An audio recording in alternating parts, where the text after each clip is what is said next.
तीन electric component होते हैं हमारे बेसिकली सर्किट में यूज होने वाले: रजिस्टर, कैपेसिटर और इंडक्टर। इन तीनों का study current, study source of EMF के साथ बिहेवियर कुछ और है, और एसी सोर्स के साथ इनका बिहेवियर बिल्कुल अलग होता है। रजिस्टर का तो सेम रहता है, लेकिन कैपेसिटर और इंडक्टर का बिहेवियर अलग अलग होता है। तो इन तीनों के बिहेवियर हमें सीखने हैं, और फिर इनके कॉम्बिनेशन का बिहेवियर हमें सीखना है। तो सबसे पहले हम सीखेंगे behaviour of pure resistor in AC circuit.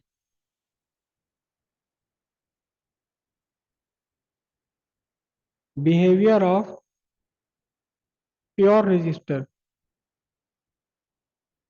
In AC circuit. AC circuit में अगर प्योर रेजिस्टेंस आप डाल दें, प्योर रेजिस्टेंस या प्योर कैपेसिटर, प्योर इंडक्टर हम वर्ड यूज करते हैं। ये आपने एक रजिस्टर लिया आर, और इसे आपने एक सोर्स लगा दिया इसके साथ। कैसा source? Source of alternating EMF E equals E not sine omega T.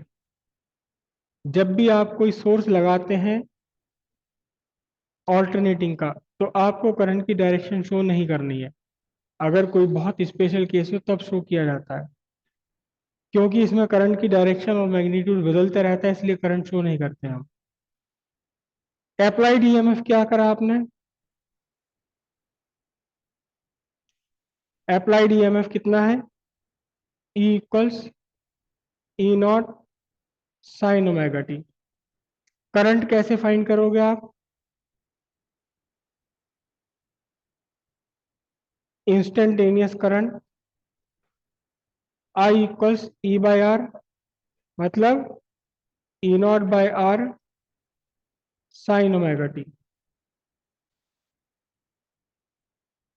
तो इंस्टेंटेनियस करंट किस पर डिपेंडेंट है? टाइम पर डिपेंडेंट है। आई की वैल्यू मैक्सिमम कब होगी? आई इज मैक्सिमम कब? जबकि आपका साइन ओमेगा टी क्या हो? 1 हो जाए। तो फिर आई मैक्सिमम, जिसे हम लिखते हैं आई नॉट, कितना बनेगा? E not by R. E not by R यहाँ सब्सटीट्यूट कर दीजिए आई नॉट से। तो अब आपके पास इक्वेशन बनी I equals I not sine omega T. ये आपकी करंट आ गई, और ये आपका है अप्लाइड ईएमएफ। दोनों की शक्ल सूरत बिल्कुल एक सी है। जैसा ईएमएफ आपने अप्लाइड किया वैसा ही करंट आपको मिली। जैसा वेरिएशन ईएमएफ का, वैसा ही वैसा ही वेरिएशन किसका है? वैसा ही वेरिएशन करंट का है। तो अब इन दोनों के बीच में एक टेबल बनाएंगे, टेबल के बाद में फिर ग्राफ बनाएंगे। वही 5 ऑब्जर्वेशन लेने हैं। टाइम, कौन कौन से टाइम लेने हैं?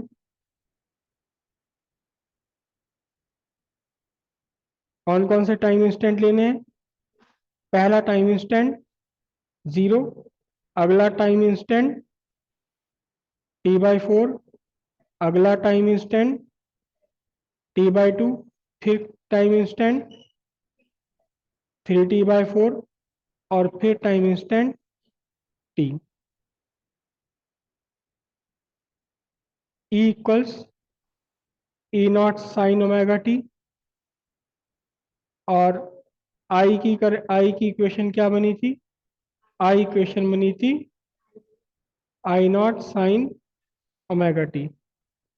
टाइम जीरो, जब यहाँ आप टाइम जीरो रखेंगे तो सब कुछ जीरो हो जाएगा। टाइम जीरो पर ईएमएफ भी जीरो और करंट भी जीरो। आपने यहाँ कैपिटल T/4 रखा। कैपिटल T/4 कैसे रख सकते हैं आप? इसी इक्वेशन को मॉडिफाई कर लीजिए, E not sine 2 pi by capital T into small T. अब यहाँ आपने स्मॉल टी की वैल्यू रखी, स्मॉल टी की वैल्यू रखी कहा? Capital T/4। तो कैपिटल टी कैंसिल होकर के बचेगा pi by two. Sine pi by two की वैल्यू 1। साइन पाई बाय 2 की वैल्यू 1 है, तो यहाँ ये पूरा 1 हो गया, वैल्यू कितनी आई ई नॉट। ऐसे यहाँ कितना आएगा आई नॉट। टी बाई टू रखेंगे तो यहाँ क्या बचेगा, जब यहाँ कैपिटल टी बाई टू रखेंगे, टी से टी, टू से to cancel, pi, sine pi की वैल्यू 0, यहाँ भी 0। उसके बाद जब 3t/4 रखेंगे तो यहाँ आएगा आपका साइन 270, 270 की वैल्यू होती -1, तो ये भी, ये कितना माइनस ई नॉट और यहाँ माइनस आई नॉट। और टाइम टी रखेंगे कैपिटल टी तो बनेगा साइन 2 पाई, साइन 2 पाई की वैल्यू फिर से 0 हो जाती है। तो जब जब यहाँ टाइम 0 है, जब जब ईएमएफ 0, तब तब करंट भी 0। जब ईएमएफ मैक्सिमम पॉजिटिव है तो करंट भी मैक्सिमम पॉजिटिव है। जब ईएमएफ 0 तो करंट 0, जब ईएमएफ मैक्सिमम निगेटिव है तो करंट भी मैक्सिमम निगेटिव। यहां से आप इस इन दोनों को रिलेशन को कहते हैं क्या,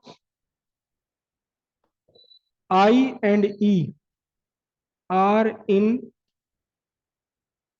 सेम फेस।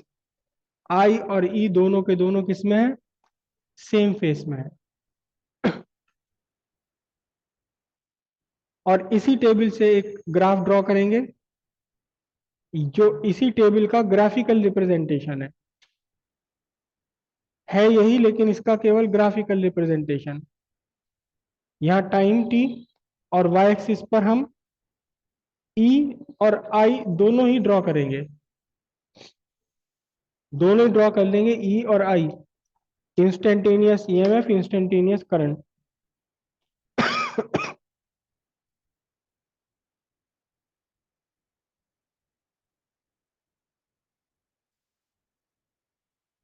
टाइम इंस्टेंट क्या क्या लेने हैं, 0, t/4, t/2, 3t/4 और यहाँ कैपिटल टी पूरा का पूरा। पहले ईएमएफ ड्रॉ करते हैं हम। टाइम 0 पर ईएमएफ 0 है, टाइम t/4 पर प्लस ई नॉट है, फिर t/2 पर 0, 3t/4 पर माइनस ई नॉट और t पर 0 है। तो मैं यहाँ पीक वैल्यू बना लेता हूँ ईएमएफ की, ये प्लस ई नॉट, यहाँ माइनस ई नॉट। तो t/4 पर मैक्सिमम, t/2 पर 0 ईएमएफ, फिर 3t/4 पर कितना, मैक्सिमम नेगेटिव, मैक्सिमम नेगेटिव, और फिर यहाँ पहुंच करके 0। तो वेरिएशन वही बनेगा जो कल हमने बनाया था, पूरा का पूरा साइन कर्व।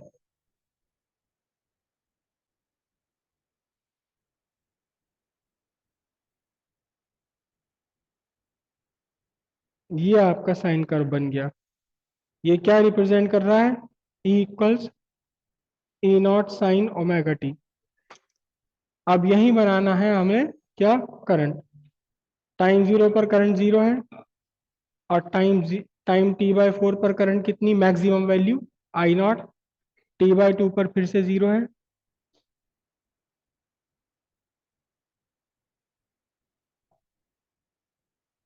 तो ये मैं पीक वैल्यू ले रहा हूं, प्लस आई नॉट, और यहाँ पीक वैल्यू ये माइनस आई नॉट। ये ईएमएफ की पीक वैल्यू थी दोनों तरफ।